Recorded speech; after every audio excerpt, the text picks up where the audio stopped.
माने ज्योमेट्री से, ज्योमेट्री का मतलब होता है फिगर का स्टडी करना। माने हम ए क्रॉस बी को अगर फिगर बना के अगर समझे, स्टडी करें, अध्ययन करें, तो ज्योमेट्री से ए क्रॉस बी क्या देता है, ज्योमेट्री से ए क्रॉस बी क्या देता है। मैंने ए क्रॉस बी का ज्योमेट्रिकल मीनिंग क्या होता है। ज्योमेट्रिकल मैंने फिगर से स्टडी करना। ज्योमेट्री पढ़ रहे हैं 11th में अभी, उसमें फिगर का स्टडी कर रहे हैं, चित्र का अध्ययन कर रहे हैं। तो हम लोग बाबू क्या करते हैं बाबू ना, इसके लिए कि एक पैरेललोग्राम लेते हैं, समानांतर चतुर्भुज जिसको बोलते हैं आप हिंदी में। ये पैरेललोग्राम है OABC। OABC is a parallelogram, और OA जो है बाबू वेक्टर A है, और OB जो है बाबू ये वेक्टर B है। Theta is the angle between them. Theta जो है बाबू पैरेललोग्राम का एडजेसेंट साइड के बीच का एंगल है। ओके, हाँ, माने हम वेक्टर A और B को ले रहे हैं, लेकिन पैरेललोग्राम का एडजेसेंट साइड ले रहे हैं, सटा हुआ साइड, दूर दूर नहीं, सटा करके। जैसे एगो ई लिए ना ई वाला, तो इसको सटा करके वाला है, सटा हुआ। देखिए लिखते हैं कि लेट वेक्टर A, लेट ये vector A and vector B are two adjacent sides, two adjacent sides of a parallelogram, two adjacent sides of parallelogram OABC। OABC एक पैरेललोग्राम है, उसका एडजेसेंट साइड है वेक्टर A और B। Okay, and theta is the angle between, and theta is the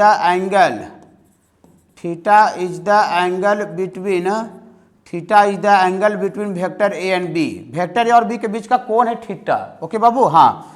तो इसका parallelogram का height कहाँ पर होगा, पैरेललोग्राम का ऊंचाई, पैरेललोग्राम का ऊंचाई यहाँ से, देखिए यहाँ से इस साइड पर हम परपेंडिकुलर ड्रॉ करेंगे AM, तो यही इस पैरेललोग्राम का CM क्या हो जाएगा, हाइट हो जाएगा, ऊंचाई बाबू।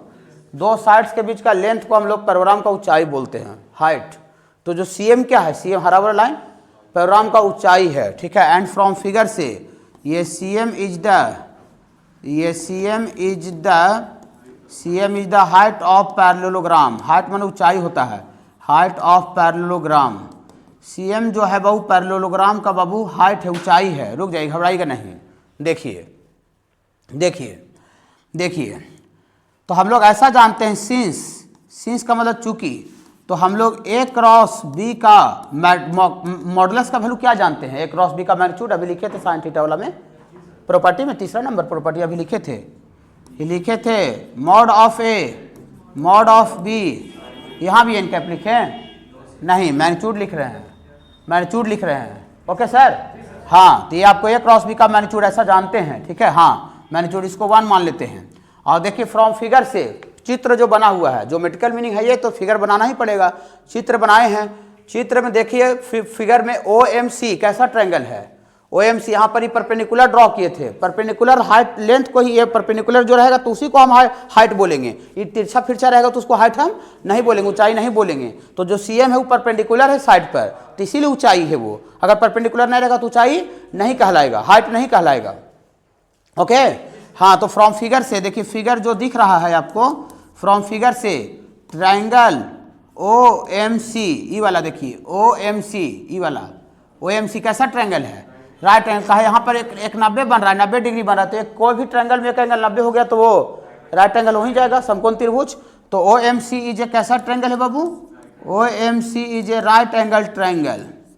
OMC बाबू राइट एंगल ट्रायंगल है। और इस राइट एंगल ट्रायंगल में बोले कि ये बाबू हमको साइन थीटा नहीं आता है बाबू, ठीक है, साइन थीटा बताइए ना बाबू, हमको नहीं आता है। बोले साइन थीटा आपको नहीं आता है, ठीक है, परपेंडिकुलर बटा हाइपोटेनस होता है, लिखिए आप। तो थीटा ये है, तो इसके सामने वाला साइड CM परपेंडिकुलर हो जाएगा ना। हाँ, तो यहाँ पर परपेंडिकुलर CM बटा OC।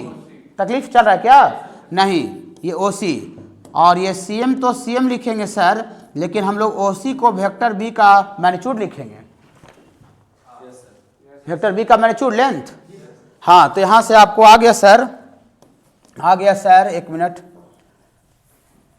आपको आ गया सर, यहाँ से दियर फॉर CM आ गया सर, CM आ गया। ये मॉड ऑफ B इधर भागा में सर, इधर गुना हो जाएगा सर।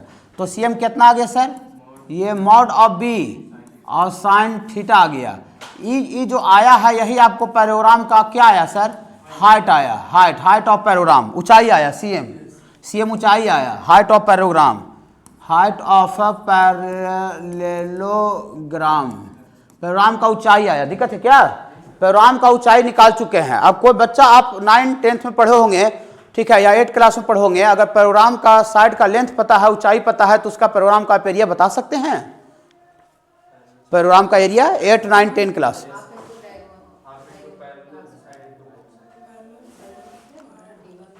देखिए पैरेललोग्राम का हाइट होता है बहुत साइड का लेंथ बेस का, और साइड का लेंथ गुना ऊंचाई होता है। साइड का लेंथ इंटू हाइट होता है, इसमें 1/2 नहीं आता है, ठीक है। साइड का लेंथ इंटू हाइट आता है, समझे, साइड का लेंथ इंटू हाइट आता है। देखिए, ठीक है, देखिए तो घबराइएगा नहीं। देखिए तो फ्रॉम 1 से ये ऊंचाई आ गया है ना, mod of B sine theta, CM ऊंचाई आ गया। तो फ्रॉम 1 से यहाँ से ऐसा है बाबू, A क्रॉस B का मॉडुलस बराबर 1 से A क्रॉस B का मॉडुलस कितना था, mod A mod B sine theta. लेकिन ई जो गोल घेर रहे हैं ये इतना अब नहीं लिखेंगे, इसको पैरोराम का हाइट बोलेंगे, पैरोराम का हाइट CM। गलत बोल रहे हैं क्या? नहीं, कोई गलत नहीं बोल रहे हैं। ये आपको हाइट ऑफ पैरेललोग्राम है, हाइट ऑफ पैरेललोग्राम है। और ये क्या है, ये पैरोराम का बेस का लंबाई है, बेस का लेंथ, आधार। ये देखिए ओए ही ना वेक्टर ए था, ओए वेक्टर ए था, उसी का लंबाई है। तो ओए तो पैरोराम का साइड था, साइड का लेंथ है बेस का। हाँ, तो ये क्या है, ये वेक्टर ए क्या है, वेक्टर ए का मैग्नीट्यूड, ये आपका लेंथ ऑफ साइड्स ना है बाबू, लेंथ ऑफ ये साइड लिखते हैं, लेंथ ऑफ साइड। यहाँ फिगर से देखिए, अब ये लेंथ ऑफ साइड, अब ये ऊंचाई से गुना हो रहा है। तो लेंथ ऑफ साइड में ऊंचाई से गुना होता है ना, तो उसी बात को, उसी चीज को अभी गूगल से आप देख सकते हैं, मोबाइल अगर होगा तो आपके पास, ठीक है, उसी को हम पैरोराम का एरिया बोलते हैं, उसी को पैरोराम का एरिया बोलते हैं, ठीक है। मतलब A क्रॉस B का जो मैग्नीट्यूड आ रहा है, ये साइड का लेंथ इंटू हाइट है, एक्चुअल में है कि नहीं है। ये साइड का हाइट कैसे निकाल, जबरदस्ती ने बोले, वहां प्रूफ बताए हुए हैं कि mod of B sine theta height कैसे आया है। हाँ, तो साइड लेंथ इंटू हाइट आ गया, तो क्या आ गया पूरा, ये पूरा वैल्यू क्या आ गया, ये वाला पूरा वैल्यू क्या आ गया, एरिया ऑफ पैरेललोग्राम आ गया, एरिया ऑफ पैरेललोग्राम आ गया। इसका मतलब देयरफॉर A क्रॉस B का जो मॉडुलस होता है वो आपको पैरोराम का एरिया को डिनोट करता है, पैरोराम को एरिया को डिनोट, इतना बराबर area of parallelogram, area of parallelogram with adjacent side. इसका कितना है बाबू, with adjacent sides are vector A and vector B। मतलब दो अगर पैरेललोग्राम का अगर एडजेसेंट साइड दिया हुआ रहे, वेक्टर A और वेक्टर B, और हम अगर उसका दोनों का क्रॉस प्रोडक्ट निकाल कर उसका अगर मैग्नीट्यूड निकाल देते हैं, तो हमको और कुछ नहीं, उस पैरेललोग्राम का एरिया आ जाएगा। कैसे आ रहा है, समझ रहे हैं सारे बच्चे? ये बहुत बड़ा पॉइंट है, छोटा मोटा पॉइंट में नहीं है। ये A क्रॉस B का मैग्नीट्यूड अगर निकाल देते हैं तो पैरेललोग्राम का एरिया आ जाएगा, वैसा पैरेललोग्राम का एरिया आ जाएगा जिसमें वेक्टर A और B एडजेसेंट साइड होगा, एडजेसेंट मैंने सटा हुआ भुजा होगा, सटा हुआ भुजा।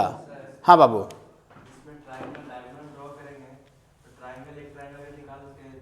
हाँ, तो इसी से आता है। देखिए ट्रायंगल का एरिया हम अभी आपको पढ़ाए नहीं थे, देखिए इससे आपको पैरेललोग्राम का एरिया निकाल दिए, पैरेललोग्राम का एरिया निकाल दिए जिसका एडजेसेंट साइड है। आप जरा देखिए, अब हम इसका अगर डायगोनल ऐसे ड्रॉ करते हैं, ये तिरछा ऐसे डायगोनल, ये देखिए ये डायगोनल ड्रॉ करते हैं, तो डायगोनल ड्रॉ करने से OAC कैसा, एक OAC एक ट्रायंगल होगा कि नहीं होगा। तो पैरेललोग्राम में जब डायगोनल होता है ना बाबू, वो दो इक्वल ट्रायंगल में डिवाइड कर देता है। माने ये डायगोनल बनाए थे, आधा नीचे हो जाएगा, आधा ऊपर, आधा इक्वल पार्ट हो जाएगा। तो हमको ये पैरेललोग्राम का एरिया निकला, लेकिन हमको अगर ट्रायंगल OAC का एरिया पूछे, ट्रायंगल OAC जिसका वैसा ट्रायंगल जिसका कि एडजेसेंट साइड दिया रहे, एडजेसेंट भुजा, तो यही पैरेललोग्राम का एरिया निकाल के अधिया देंगे तो ट्रायंगल वो जो दिख रहा है उसका एरिया आ जाएगा आधा। हाँ, तो यहाँ से लिखेंगे, यहाँ से नोट में रुक जाइए, अभी नहीं लिखिएगा, नोट में फ्रॉम फिगर से area of triangle, area of triangle figure से देखिए कौन सा ट्रायंगल, OAC ना, OAC ये वाला OAC जिसका ये एडजेसेंट साइड है वेक्टर A, और ये वाला क्या है वेक्टर B, एडजेसेंट साइड, वहाँ भी ट्रायंगल का एडजेसेंट साइड है। अगर इसका एरिया कहेगा तब क्या होगा, यही पैरेललोग्राम का एरिया जो आया हुआ है, इसमें थोड़ा सा जादू चला देंगे। नहीं समझ रहे हैं, ये भी इंपॉर्टेंट है। बहुत जगह पर एडजेसेंट साइड दिया रहेगा तो ट्रायंगल का एरिया पूछेगा, त्रिभुज का क्षेत्रफल पूछेगा, ट्रायंगल का एरिया, तो ए क्रॉस बी का मॉडुलस बटा 2 करना पड़ेगा। और पैरेललोग्राम का कहेगा तो बटा 2 नहीं होगा। ओके सर, चलिए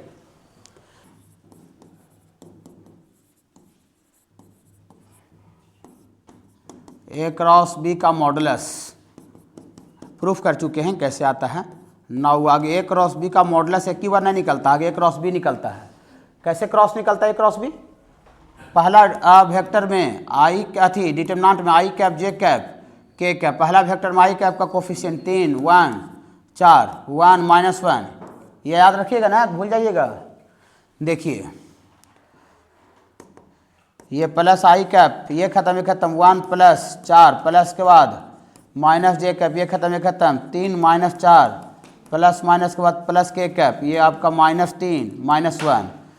तो यहाँ से आपको आ जाएगा सर 5 आई कैप और 3 में से 4 गया माइनस माइनस प्लस हो जाएगा प्लस जे कैप और ये -4 के कैप। ये आपको आ गया है ए क्रॉस बी।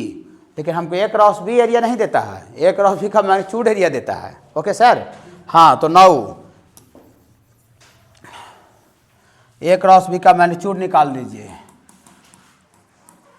ये ए क्रॉस बी का मॉडुलस, तो मॉडुलस होता है √अंडर का कोफिशिएंट 5 का स्क्वायर 25 और 1 और प्लस 16, तो ये कितना √42 आता है ना। हाँ यही इतना स्क्वायर यूनिट एक को एरिया आ जाएगा। यही आपको दिया फॉर एरिया ऑफ पैरेललोग्राम आपको आ गया, एरिया ऑफ पैरेललोग्राम। मेरा घड़ी थोड़ा फेल कर गया, कितना बजा देखिए तो 11:05 हो गया, 20 मिनट फेल है।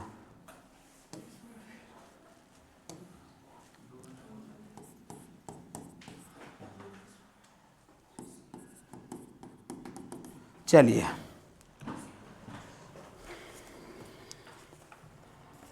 समझ में आ रहा है ना। हाँ कहीं भी एडजेसेंट साइड दे रहेगा, वही ट्रायंगल का भी एरिया निकल जाएगा जिसका एडजेसेंट साइड दे रखा है उतना